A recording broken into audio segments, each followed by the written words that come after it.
Je lis du livre de Genèse chapitre 46 au verset 30 ce qui suit. Israël dit à Joseph que je meurs maintenant, puisque j'ai vu ton visage et que tu vis encore. Prions. Notre Seigneur et notre Dieu, voici Jacob qui va nous laisser des indications. Merci Saint-Esprit de nous conduire dans la compréhension de la parole.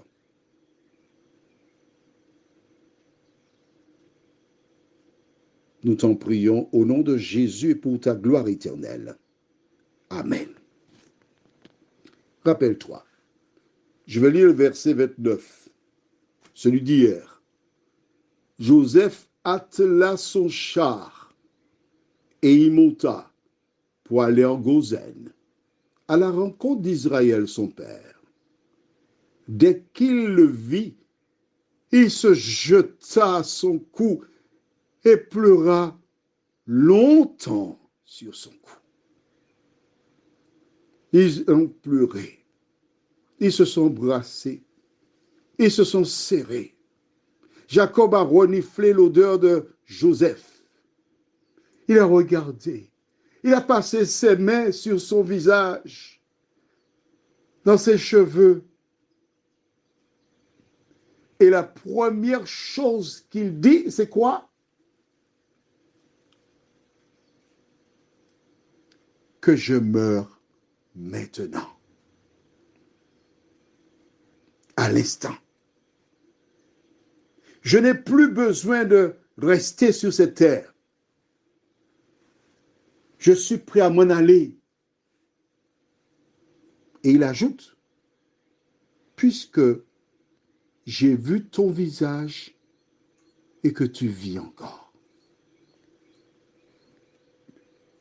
Il n'a pas posé de question à Joseph. Alors, es-tu marié? Et ta femme, est-elle gentille avec toi? As-tu des enfants? Mais comment tu es devenu vice-pharaon? Non, ce n'est pas important pour Jacob. Ce qui est important, c'est que Joseph, il est en vie. Mais il n'est pas en vie n'importe comment. Il a une situation. Certes, mais il est en paix avec Jacob. Il n'y a rien à régler. Tout est clair, net et précis. Je suis prêt à partir. M'endormir. Il y a des leçons derrière cela. Quelle leçon tires-tu? Dis-moi. Il y a des personnes qui se croient immortelles, qui s'accrochent à la vie, qui ont des entreprises 75, 80, 85 ans. Ils ont des enfants qui peuvent diriger l'entreprise. Ah non, il faut qu'ils restent là toujours. Ce sont eux qui connaissent, qui sont le centre du monde. Jacob,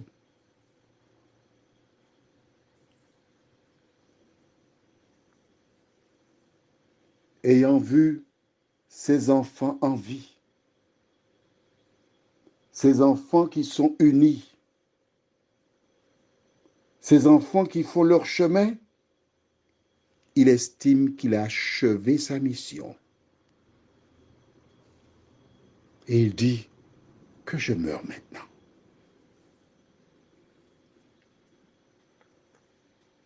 Je n'ai plus rien à faire sur cette terre. J'ai accompli ma mission. Quel regard, toi, as-tu sur la mort? La mort, ah, je ne suis pas encore prêt. Hein? Ah non, je ne suis pas encore prêt. Ah, je veux voir des choses, je veux faire des choses, etc. Jacob, lui, il nous invite à penser autrement, à voir autrement, à ne pas avoir peur de la mort. Lorsque tu as rempli ta mission,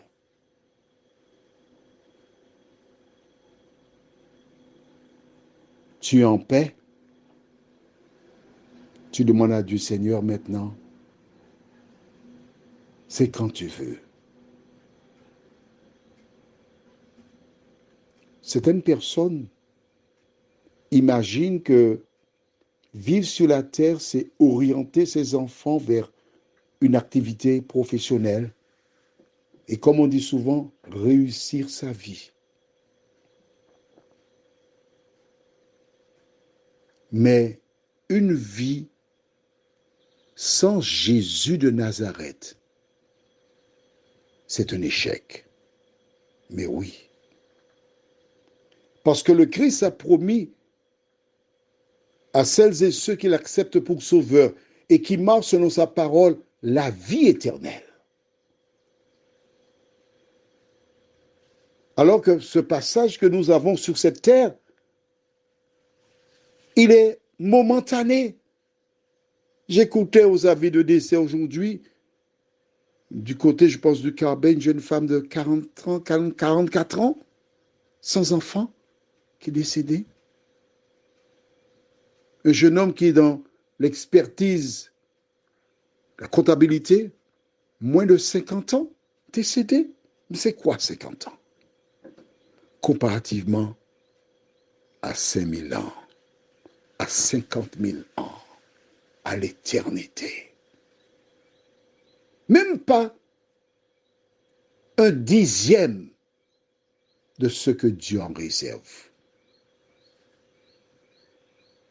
Lorsque tu as fait la paix avec Dieu,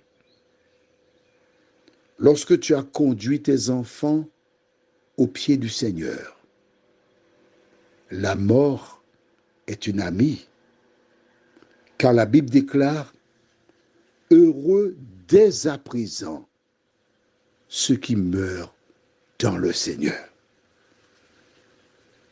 Certaines personnes ont peur de la mort, mais Jacob te dit ce soir, quand tu es prête ou prêt, la mort est une bénédiction. Prions. Notre Seigneur et notre Dieu, nous avons souvent eu peur de la mort.